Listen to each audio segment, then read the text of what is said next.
Hai teman-teman, saya Lulu Nike. Di video kali ini aku akan share ke teman-teman semua nih mengenai cara mengatasi grok-grok pada bayi baru lahir. Nah, kira-kira gimana ya caranya? Semua ceritanya aku rangkum dalam cerita Bunda.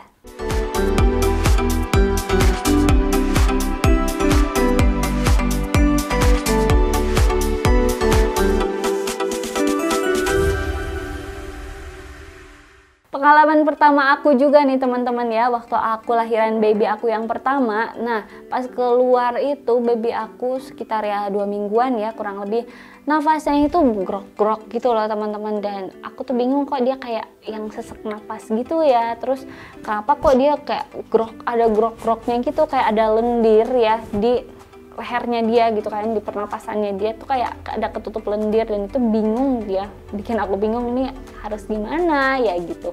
Akhirnya aku konsul ya ke DSA, terus abis itu dokternya bilang kalau grok-grok itu normal ya, selama tidak ada demam ya, selama ya bayinya pertumbuhannya juga sesuai ya, berat badannya juga sesuai dengan pertumbuhan dia gitu ya.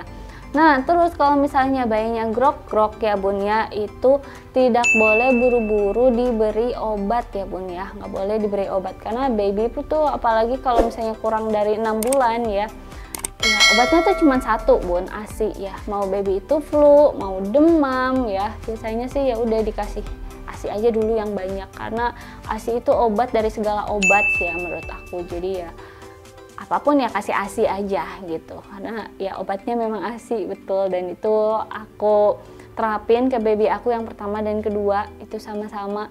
Ketika mereka sakit aku kasih ASI aja yang banyak, dan kebetulan memang aku nampung ASIP juga sih ya, jadi ya alhamdulillahnya nggak kesusahan gitu ya ketika baby aku lagi sakit tuh bun. Nah, kenapa sih baby itu nafasnya grok-grok ya? Karena waktu lahiran itu pas mau keluar, biasanya pas lahiran itu ada lendir yang masuk bun ya, biasanya ada lendir yang masuk, yang ketelan mungkin ya di dalam nafasnya gitu ya, masuk ke sini misalnya. Biasa makanya ketika baby baru lahir tuh aku lihat dibersihin bun ya, nih di mulutnya tuh dibersihin, terus di bagian hidungnya juga dibersihin gitu ya, itu tuh buat ngeluarin lendir-lendirnya. Nah, ketika mungkin masih ada lendir-lendir ya yang di dalam pernapasan bayi itu masih ada di dalamnya yang nggak keluar ya, nafasnya akhirnya jadi grok-grok kayak gitu bun. Tapi sekali lagi, kalau misalnya napas babynya itu grok-grok gitu ya, napas bayinya grok-grok, itu bunda-bunda yang pertama jangan diberi obat sembarangan, kasih ASI aja yang banyak bun.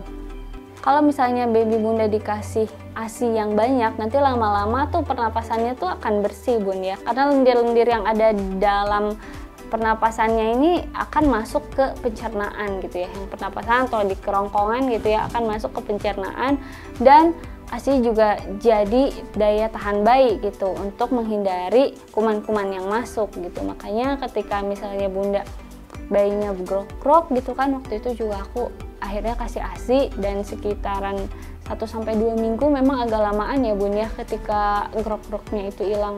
Cuman ya dokternya menyarankan yang penting kasih ASI aja yang banyak gitu ya kan, jadi nggak macem-macem, yang penting sesuai gitu ya berat badannya, ya udah gitu. Dan alhamdulillah akhirnya hilang grok-groknya.